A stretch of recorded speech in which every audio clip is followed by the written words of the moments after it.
Hey YouTubers, this is Nick, sitting in the 07 F150. Got an update on something that I've been experiencing for years. I've had this truck for about 3 or 4 years, and I've noticed that first, when I bought it, the steering shaft that goes out of the steering column down to the rack and pinion has got almost like a universal joint in it. I guess it would be. And there's, from the top shaft, it goes into a lower shaft, and there's a bolt that goes through there. Well, that bolt was like backed out about a quarter of the turn. And I never could get it tight, tried to tighten it and ended up stripping it out. So I replaced that. So because of that though, my steering wheel had like a quarter turn of slop. Anyway, I got that fixed. Steering shaft was tight, steering wheel was tight. But then I've always had, remember the video, me talking to you about the tires wouldn't balance out and the steering wheel shaking? Wasn't the tires. I'll whisper a little bit better. That wasn't the tires. It may have been partially a little bit the tires being out of balance, but once you guys come with me really quick, we'll jump out of the truck and I'll show you what it was. Let's go. Oh yeah, hey, guess what? I'm walking. Legs doing a ton better. If anybody that watched that video about that surgery I had, legs doing good. So, let me flip you guys to the truck. Let's open up the hood and I'll show you the steering shaft really quick. So I'm up here, fields near the Blue Mountains. You can see, zoom in, way over there. That's the start of the Blue Mountains in southeastern Washington. We still got some snow. Pretty exciting.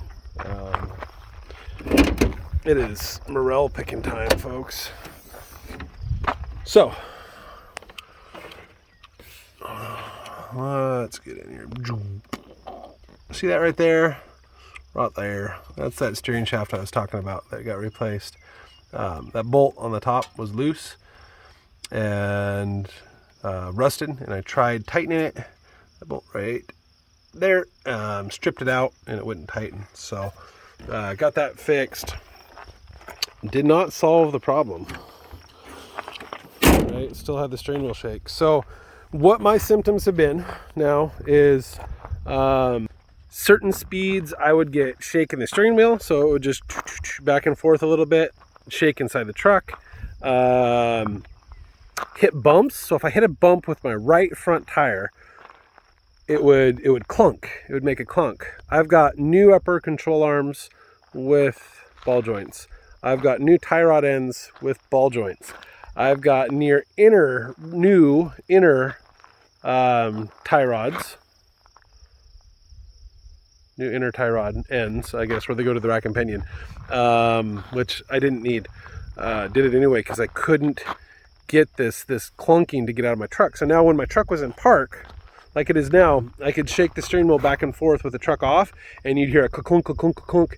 Feel it in the tire. Sounded like it was coming from the rack and pinion. Actually had a shop tell me that my inner tie rods were bad, and so I got them replaced. Same shop that I had do my VCTs and my timing job, the tensioners. I had them. If you do that, if you have anybody do that, or you do it yourself, it's a bigger job than I wanted to tackle, which I did headers on the truck, so I don't know why I wouldn't have went and done that, because the headers sucked ass. It was horrible. But if you have somebody do the timing chain, the VCTs, make sure you get a high volume oil pump, a Melling high volume oil pump put in. That's the problem with these motors. That's their Achilles heel, is that they don't get enough oil. So do that. Anyway, so I had him, I said, hey, do you guys diagnose this? I've had steering clunking. And he goes, yeah, you have an inner tie rod that's bad. You need to get it fixed. So paid the local tire shop to do the inner tie rod. Didn't want to do that myself either. Got it fixed. Still have a clunk in my steering. Every time I hit a bump on the right side, get a clunk. Clunk, clunk. Super annoying. It was bugging the heck out of me. Went into the same tire shop that has put the awesome tires on my truck because the other ones wouldn't balance out, right? My Toyos wouldn't balance out, was getting steering wheel shake and hop. Well, I went to a different Schwabies. He said that I had a high spot in one of my rear tires and a high spot in one of my rear rims, and he took the tire off the bead, spun the tire around on the rim to where they matched up so that it had the high spots were opposite, supposedly. But best balance I've had on these. So I think there's something to that. So anyway, driving down the road, hit a bump with the right tire, get a clunk, ka-clunk, ka-clunk, ka-clunk. Sounded like it was coming from the right side every single time. Took it into Les Schwab's again. One of their alignment tech guys is a friend of the family. His kids go to school with my kids. Good dude. He got underneath and started like shaking stuff down. He's like, nope, not upper tie rods, not lower A-arm ball joints, or not upper ball joints on the lower or upper control arms. It's not lower control arm ball joints. It's not tie rod ends. It's not inners. He goes, it's your end links. I said, end link? What the hell's an end link? He says, an end link.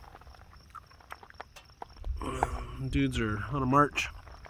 An end link is right there. Right there. Can't see it very good on this side. Let's go to the other side. Go back behind the tire. So, he says, the end link is right there. See that blue thing? It's the end link. It goes off the stabilizer bar. Right? And he said, your end link is bad. So he crawls underneath. He starts shaking up and down. He literally grabbed on that crossbar, the sway bar, and started doing like CrossFit pull-ups on it, just shaking, and it was clunking over this side. Now the bushings and the boots were all good and intact. Where you see those blue ones, there were black ones on there, and they were all intact, all perfectly good. But that left side clunked. So really weird, hitting a bump on the right side caused the left to do that. Well, it kind of makes sense because it's all tied together. So if you hit a bump on the right side, it's going to cause that left side to flex up and down. Anyway, I went to the local auto parts store. Napa is who I prefer to go to around here. Paid $60 for one of their better end links. Took me 20 minutes to install it. I literally jacked up the front of the truck with a floor jack, put in a jack stand underneath the frame on the left side, got underneath with my DeWalt impact gun, spun the bottom bolt off while it was under load like that, got up on the top, took a 17 millimeter end wrench and a pair of channel locks on the shaft on that end link, because it'll spin. The shaft will spin if you try removing the nut. Got that nut off the top. Jacked the truck up a little bit higher, took the other jack stand and put it right on the edge of the sway bar, right there, the other jack stand. So I had one jack stand right here, one jack stand right there, with the floor jack lifting it up. Dropped the floor jack down, which then caused that sway bar to lift up in the air, allowing me to get the end link out. Installed the new one, torqued everything down. This truck has never, ever drove as good as it drives right now. The steering is tight. You hit a bump, there's no clunking anymore. It handles amazing. So, you think your struts are bad? You think your lower control arms are bad? You're not seeing bushings, not seeing the visual signs showing why you think that those are bad, and you're still getting that noise up there. Stabilizer bar end link. I never ever knew about it. And Les Schwab's had this truck in there literally dozens and dozens of times trying to come up with a reason why I was getting steering wheel shake, and they had to keep balancing my tires out. Sorry that that happened with them, but they're the folks that know steering, right?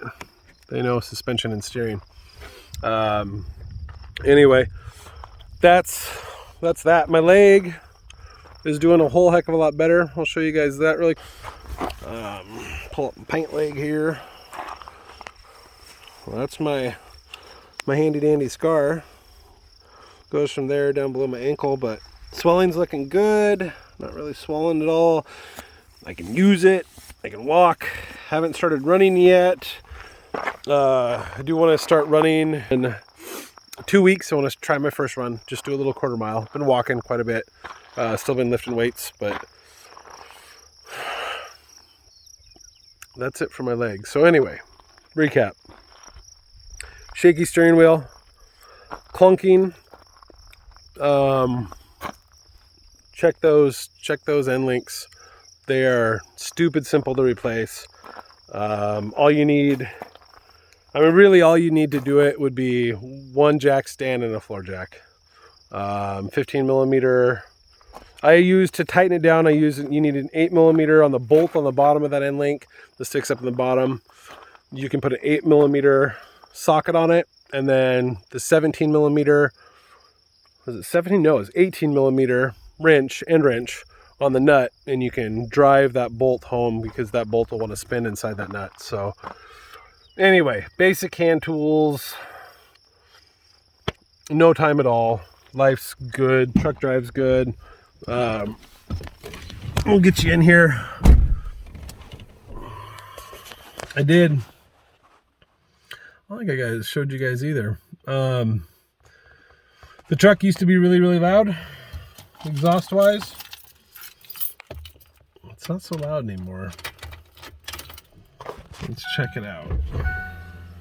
Sorry if I keep twitching my nose. I got allergies really bad right now, and like I'm almost in my 40s, and your nose hairs get super long when you get older, and they tickle my nose. So anyway, let's hear the exhaust. That sounds a little different, huh?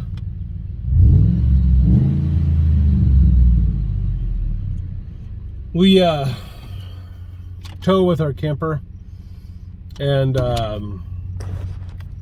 had a whole bunch of rocks stuck in my arm and just got them on my armrest. What the hell's that? Throw them on the floor, vacuum them out later.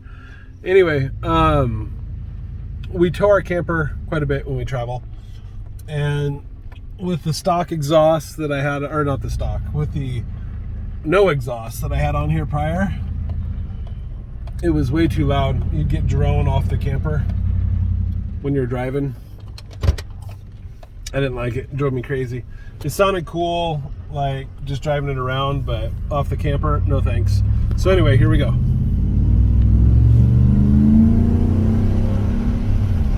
Sounds a little better.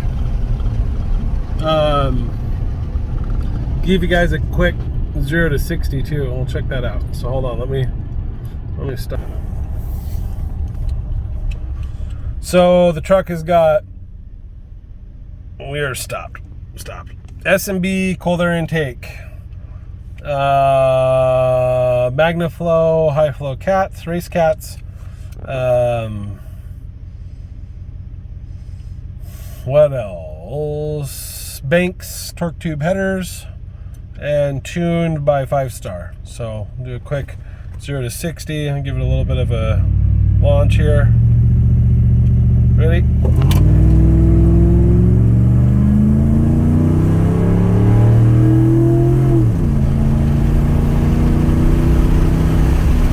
Sexy. Got 34-inch tires on here, so that makes a bit of difference.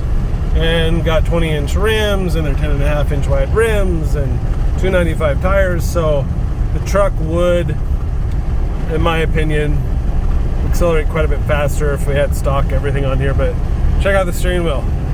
No shake. Before it was like constantly like this, even faster, but no shake. Bumps, can't hear any clunking. It is super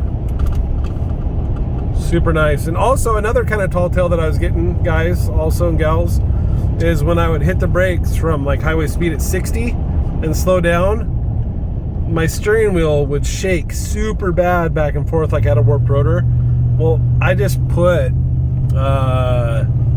power stop slotted drilled rotors in the front and rear. So anyway, you guys are great. Like and subscribe below. Thanks for everybody that watches these. I appreciate you. Give me some comments on some other content you like. We have the Land Rover, the LR3. We've got the truck. We're going camping. We're getting ready to do a pretty long trip over to the Puget Sound area at the end of the month to go see some family and get you guys kind of some towing videos and stuff like that. But anyways, I hope everybody's having a good spring, and stay healthy, stay safe, like and subscribe, and peace out, everybody.